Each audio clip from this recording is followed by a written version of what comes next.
जमशेदपुर विधायक सरयू राय इन दिनों क्षेत्र की जनसमस्याओं को लेकर एक्शन में नजर आ रहे हैं।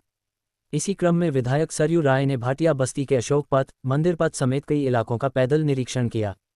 इस दौरान उन्होंने सैकड़ों स्थानीय लोगों से मुलाकात कर उनकी समस्याओं की जानकारी खुद ली। निरीक्षण के दौरान स्थानीय लोगों ने विधायक के सामने बिजली, नाली, सड़क समेत कई मूलभूत समस्याओं को रखा। लोगों ने बताया कि क्षेत्र में जल निकासी और बिजली से जुड़ी परेशानियां लंबे समय से बनी हुई हैं। विधायक सरयू राय ने कहा कि भाटिया बस्ती काफ़ी बड़ी आबादी वाला क्षेत्र है और इसे एक यूनिट के रूप में लेकर विकास की योजना तैयार की जाएगी।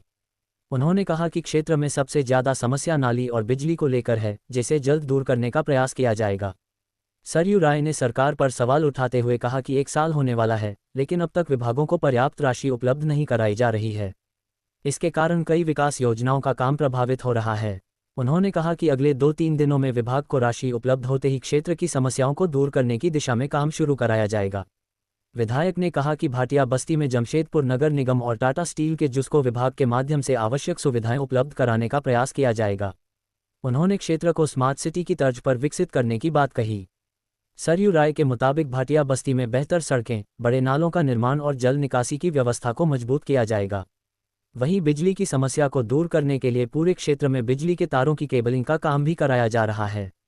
विधायक ने भरोसा दिलाया कि क्षेत्र की समस्याओं को प्राथमिकता के आधार पर चिन्हित कर संबंधित विभागों के साथ समन्वय स्थापित करते हुए जल्द समाधान कराया जाएगा। भाटिया बस्ती के कुछ जागरूक नागरिक मेरे यहाँ आए थे। मैंने वादा किया था कि आज हम लोग घूमेंगे यहाँ, तो हम लोग मंदिर पथ और गंगा पथ इस सब इलाके में हम लोग घुमा। सबसे बड़ी समस्या यहाँ नाली की है और दूसरी बड़ी समस्या है कि लोग अवैध रूप से अपना बिल्डिंग बना ले रहे हैं। 2 तल्ला का नक्शा पास कराते हैं, 5 तल्ला खींच देते हैं, थोड़ा सड़क की तरफ बढ़ा लेते हैं। ये मैंने कहा है जेएनएससी के लोगों को, भाई कोई हो, हमारा ही नज़दीक आदमी हो, ऐसा करता है तो उस पर कार्रवाई करिए। अब जितना देंगे लोग हम भेज देंगे उनको कि नोटिस दीजिए कि आपका कितना नक्शा पास है और कितना कर लिया है। उसके कारण होता क्या है कि बस्ती में जो बिजली पहले से जा रही है उसी में सभी बिजली खींच लेते हैं।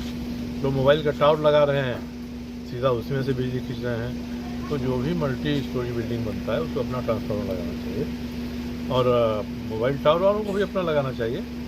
तो हमने कहा है, बिजली विभाग ने कहा कि हम सुनिश्चित कराते हैं कि अपना ट्रांसफार्मर लगाएं, क्योंकि बिजली की व्यवस्था ठीक हो जाए। सबसे ज़्यादा नाली की और पानी की, पानी इतना अनियमित आ रहा है, एक उसी समस्या है।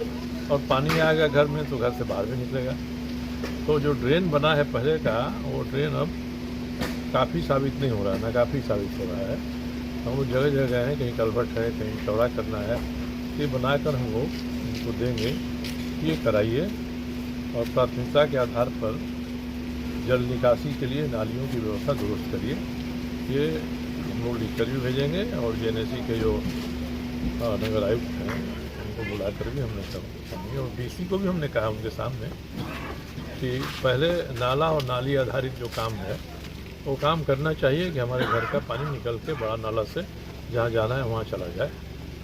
इसी पर हम लोग जोर दे रहे हैं, मगर बीच में सिस्टम इतना ख़राब हो गया है कि जितने भी सरकारी अधिकारी हैं ये काम कम करना चाहते हैं और बात ज़्यादा करते हैं। और सिस्टम जो है कि जैसे मान लिया साल भर से नगर विकास विभाग ने पैसा ही नहीं भेजा। कोई आएगा, देखेगा, लिखेगा, इंजीनियर एस्टिमेट बनाएगा, तो बिना पैसा के तो करेगा नहीं। परसों जाकर कुछ पैसा आया है, तो वहाँ से भी, रांची से भी जो सरकार है, सरकार भी नगर विकास के प्रति उतना सचेत नहीं है।